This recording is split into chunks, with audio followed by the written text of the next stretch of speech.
Spider-Man. Growing up, I was never a Spider-Man girly, to be honest. I liked Power Rangers, I liked Beetleborgs, I liked Teen Titans and Static Shock, but Spidey? Not for me. At least back then. But see, when it comes to the games, the story is 180. Power Rangers may have had one or two okay games on SNES and Genesis, but Spidey had banger after banger after banger. Even when he was dropping mid, he was still dropping hits.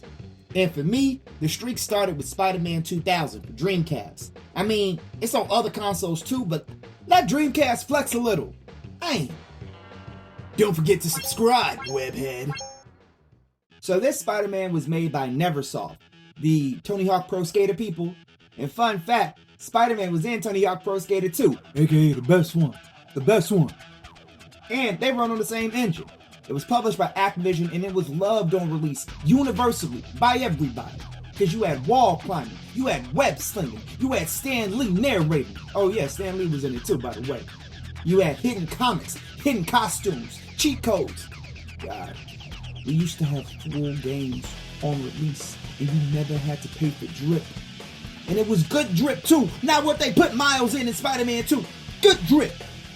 Plus the costumes had their own little buffs and debuffs. You could have the game be a cakewalk or you could have it be a challenge run. All before microtransactions. Tragedy. I know Bobby Kodak's sick. Then we get into the story. Like I said, I was not a spider girly growing up, but the game assumes you already know whomst you'll be dealing with. So Spider-Man doesn't need to explain, oh, I got none of that. You don't know? Oh well, here he is now, Spider-Man. First thing you see, somebody coming in on some diabolical, devious, malicious actions dressed up as Spider-Man. The whole time, Peter Parker, they're like, hey yo, that ain't me, and Miles don't exist yet. I'm being framed. And that's it. Then we in the action. And the plot follows Spidey trying to clear his name, and all the stars are here. You got your Venom, you got your Jonah Jameson, you got Doc Ock, Rhino, Mysterio, hell, even Carnage and Black Cat show up. Not to mention, basically all of Spidey's real friends show up like Cap and Daredevil, Johnny Firepants. No Iron Man because this is pre-MCU. Needs a B- player. B-, we standing on facts. So, Spidey got to basically go through all of New York, stopping criminals, clearing his name. Whole time, 12 trying to clip him. And I do mean clip, because they are unlocking every penny that NYPD budget has on him. I mean, we got cops on rooftops shooting point blank, dual wielding the pistols. We got helicopters shooting missiles, blowing up buildings. They're going to be crazy trying to smash the Spider. And it's wild to think about it, because you don't even get the opportunity to kirk. Just a little bit. Just one. None of that. Not allowed. But see, that's also what friends are for. Because since you ain't kirking on the cops, Daredevil pops up like, "Ayo, Spidey, I got your back." Right after Spidey has to deal with Jonah snitching on him. Basically, every boss fight in the game follows that. You beat somebody up, and the homies show up like, "Ayo, Spidey, I got you."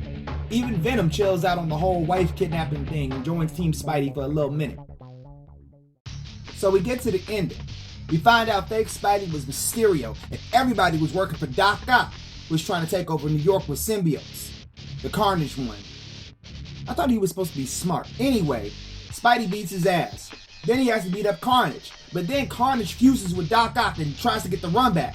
But Spidey like, nah, we outie. And I swear to God, this level was the most unfair fucking level for me as a kid. Because, fuck you mean? Look at this shit. No shot.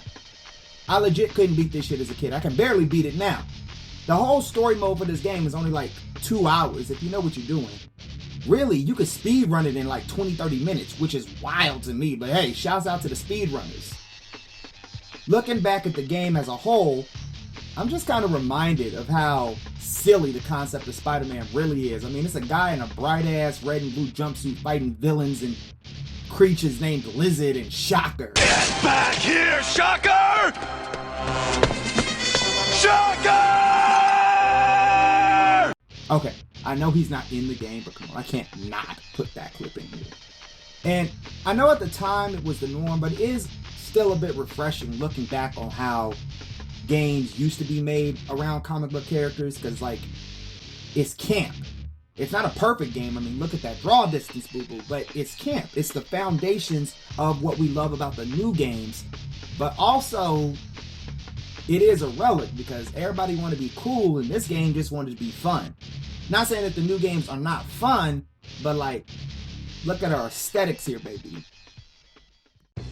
No shade to the Sony Spider-Man games, but the photorealism and exaggerated swagger of a black teen to me would fit a lot better if everybody across the board was a little sillier. Just a spoonful. Like we're fighting alien sludge monsters. We don't need to be super realistic about this. Spider-Man has fought a literal wall. We can be a little goofy. Just not as goofy as my goofy ass soup. I love the campiness of the Spider-Man stuff. I mean, in comic books in general, I'm glad that we're moving more towards being campy again, like with your Into the Spider-Verses and things like that. Because, like, for a while, everybody wanted to be serious and everybody wanted to be cool. And it's like, bro, you are dressed as a bat. What are we talking about? We got Buddy out here in bright purple. We ain't talking about realism and such, bro. I don't want to see Captain America in a tactical suit. You put his ass in a spandex red, white, and blue gimmick and you get his ass the fuck out the door. Comic books to me should be over the top. I mean, if you look at the plot and the premise of this game, Spider-Man is a hero to the people, Avengers affiliate, friendly neighborhood guy, and he's the enemy of the state where the police are dropping bombs on him. I mean, look at this. The retro futuristic aesthetic of this game, right? Nobody really is thinking about the future right now in like pop culture.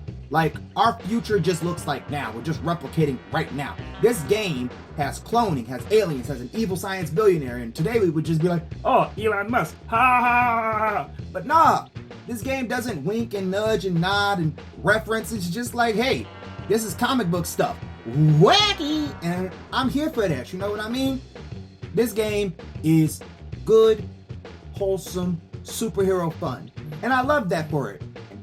But I do wish it could have done a little bit better for Sega, because, you know, Spider-Man couldn't save Dreamcast, but I don't think anybody could have saved Dreamcast. This game came out like 2 months before the whole console was canceled.